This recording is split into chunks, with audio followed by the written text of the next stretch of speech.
Hello friends, आज हम आपको बताएंगे कक्षा 10 हिंदी का प्रश्न पत्र किस तरीके से आता है और बोर्ड का ये किस तरीके से आपको अपनी उत्तर पुस्तिका में लिखना है, कैसे कैसे प्रश्न आते हैं।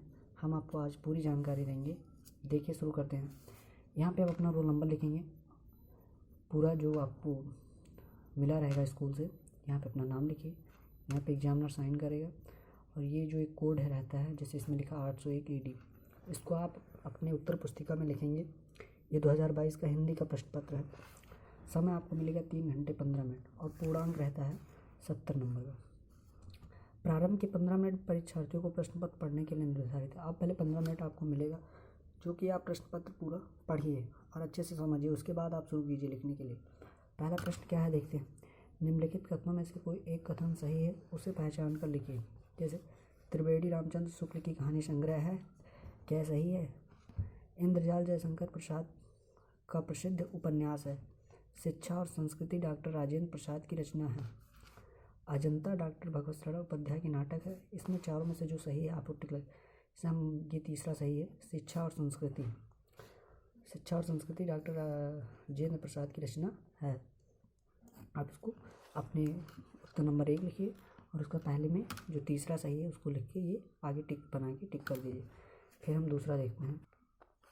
दूसरा है, निम्नलिखित कृतियों में से किसी एक कृति के रचनाकार का नाम लिखिए। ये 4 कृतियाँ दी हैं, किसी एक कृति का आपको लिखना है, लेकिन मैं इसको चारों बताऊंगा क्या क्या है। जैसे पहले ठलुआ क्लब है। ठलुआ क्लब के जो रचनाकार हैं वो हैं श्री मुंशी प्रेमचंद जी। और दूसरा भूले बिसरे चित्र, इसकी भगवती चरण वर्मा। और तीसरा है आहुति, इसके हैं डॉक्टर कुसुमाकर शास्त्री। चौथा निर्मला के हैं मुंशी प्रेमचंद। अब प्रश्न नंबर ग देखिए। आत्मकथा विधा को कि किसी एक रचना का नाम लिखिए जो आत्मकथा में लिखी गई हो। जैसे मैं इसका बता दे रहा हूँ आपको, मेरी असफलताएं। कलम का सिपाही किस गद्य विधा पर आधारित रचना है? तो एक जीवनी पर आधारित है कलम का सिपाही, तो आपको लिख देना है। निराला की साहित्य साधना के लेखक का नाम लिखिए। निराला की साहित्य साधना के लेखक का नाम आपको लिखना है। इसके लेखक हैं श्री राम विलास शर्मा जी। फिर दूसरा देखिए, द्विवेदी युग के किसी एक कवि का नाम लिखिए। कोई एक कवि का नाम जो द्विवेदी युग में है। जैसे मान लीजिए आप आचार्य महावीर प्रसाद द्विवेदी जी हैं। फिर भारतीय युग की किन्हीं 2 विशेषताओं का उल्लेख कीजिए। आपको इसको अपने बुक में ढूंढना है, आपको मिलेगा इसका आंसर वहाँ पे। इससे ज़्यादा वीडियो बड़ा हो जाएगा, इसलिए ज़्यादा बड़ा नहीं करेंगे। आप इसको ढूंढ के 2 विशेषताएँ लिखें जो 2 नंबर की हैं। प्रयोगवादी कविता की 2 प्रमुख विशेषताएं लिखिए। तो इसको आप इस तरीके से लिखना है कि प्रयोगवादी कविता की 2 प्रमुख विशेषताएं निम्नलिखित हैं। पहला, आपको पहला पूरा लिख देना है, फिर दूसरा करके दूसरा आपको लिख देना है, जो होगा 1-2 लाइन का। फिर आता है क्या, एक गद्यांश आता है जो कि आपके गद्य से रहेगा। कोई एक दे सकता है, आप उसको पूरा रहेगा इसमें में से आपको जो होगा। फिर नीचे आपको 3 प्रश्न पूछेगा, तीनों प्रश्न का आपको उत्तर देना है। जैसे निम्नलिखित गद्यांशों में से किसी एक गद्यांश के नीचे दिए गए सभी प्रश्नों के उत्तर दीजिए। नीचे प्रश्न रहता है, जैसे उपयुक्त गद्यांश का संदर्भ लिखिए। गद्यांश के रेखांकित अंश की व्याख्या कीजिए। हमें अपने मित्रों से क्या आशा रखनी चाहिए। 2 का एक का आंसर आपको नहीं पता रहेगा, मतलब आपको याद करना पड़ेगा, और ये 2 इसी में से आपको मिल जाएगा। इसी में से आप ढूंढेंगे, ये मिल जाएगा। गद्यांश के रेखांकित अंशों की व्याख्या कीजिए। तो जो रेखांकित अंश है उसी सभी की सारी की व्याख्या करनी है। जैसे यहाँ से सचित्र मित्रता में उत्तम से उत्तम वैद की निपुणता और परख होती है। अच्छी से अच्छी माता का धैर्य और कोमलता होती है। ठीक है, फिर आप अपने में लिख दीजिए संदर्भ। प्रस्तुत गद्यांश हमारी पाठ्य पुस्तक गद्य के जिस पाठ से भी है उस पाठ का नाम, उसके लेखक का नाम आपको लिखना है। का और खा करके 2 आएगा, तो आपको जो एक आएगा वो आप कीजिए। इसमें भी वही चीज़ करने हैं। जैसे देखिए, उपयुक्त गद्यांश का संदर्भ लिखिए, रेखांकित अंशों की व्याख्या। नैतिक आकुंठ के बिना शक्तिमानों के लिए हितकर नहीं होती है। इसको आप ढूंढेंगे तो आपके बुक में आपको मिलेगा। फिर क्या कह रहा है, निम्नलिखित पद्यांशों में से किसी एक पद्यांश का संदर्भ सहित व्याख्या। किसी एक पद्य के बारे में आपको लिखना है। पद्य मतलब आपकी पुस्तक के पद्य नामक जो होगा, गद्य पद्य होता नहीं, तो पद्य के नामक पद्य की पुस्तक में से आप ढूंढोगे। जैसे लिखा है, उधो मोहि ब्रज बिसरत नाही। ऐसे मतलब इसका पूरा क्या लिखना है, आपको पद्यांश लिखना है और इसकी व्याख्या भी करनी है पूरा। यहाँ से 2 नंबर के आपका जो लिखोगे संदर्भ हो और 4 नंबर की व्याख्या, यानी कि 6 नंबर का टोटल आपका रहेगा। चाहे ये कीजिए चाहे ये कीजिए, छेद मतलब दो में से एक करना है आपको। अब आपका आता है जीवन परिचय। निम्नलिखित लेखकों में से किसी एक लेखक का जीवन परिचय देते हुए उनकी किसी एक रचना का नाम लिखिए।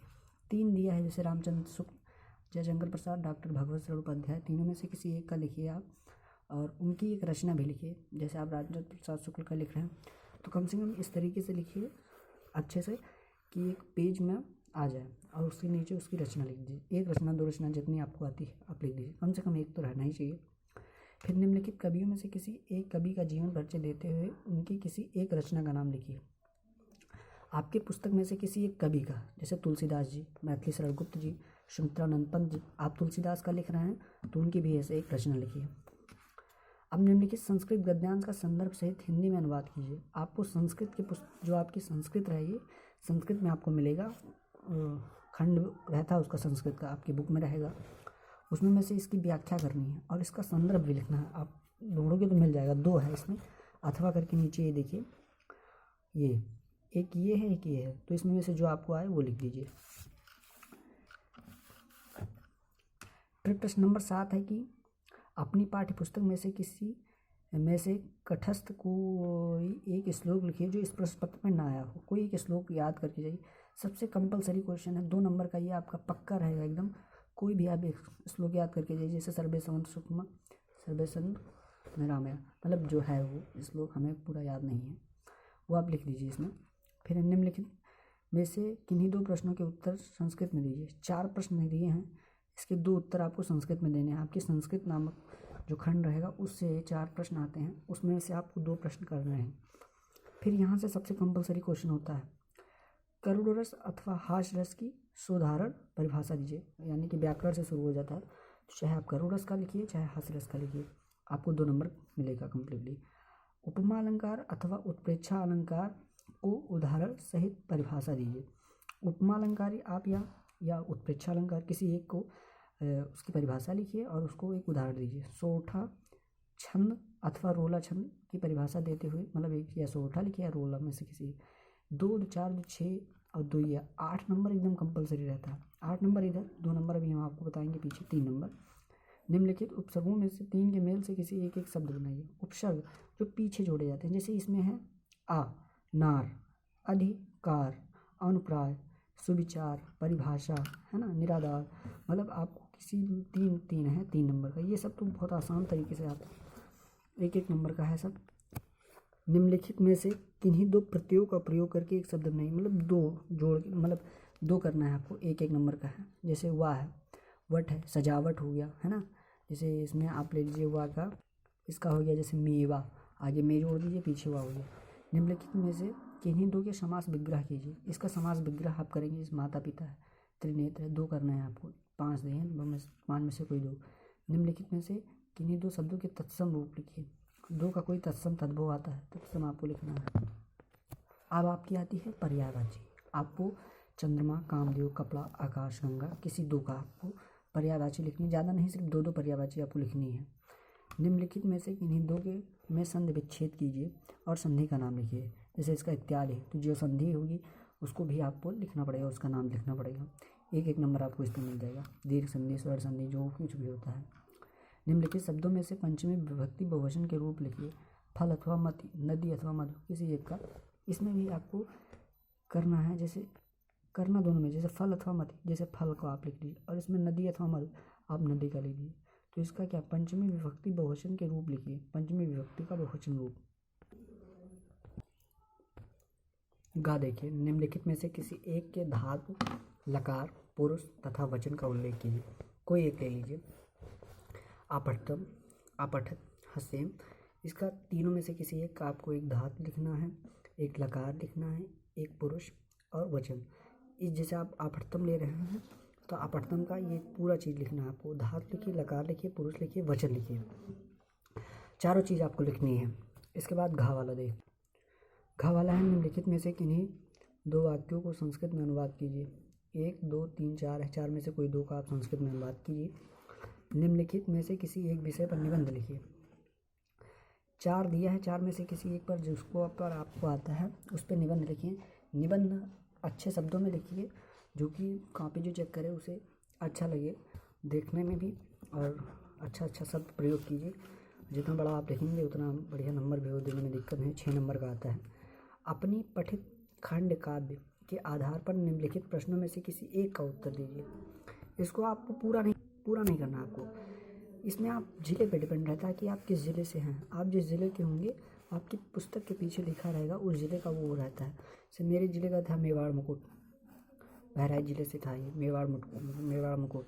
अब आप किस ज़िले से डिपेंड नहीं है आपको। इसी के साथ ये पेपर ख़त्म होता है। ख़त्म नहीं हुआ, हाँ ख़त्म होता है। अब इसके बाद कुछ नहीं है, आप अच्छे से पेपर दीजिए। और इस पेपर में अगर कोई दिक्कत है, समस्या है तो आप कमेंट्स में हमें बताइए, हम उसको आपको बताएंगे दूसरे तरीके से फिर से।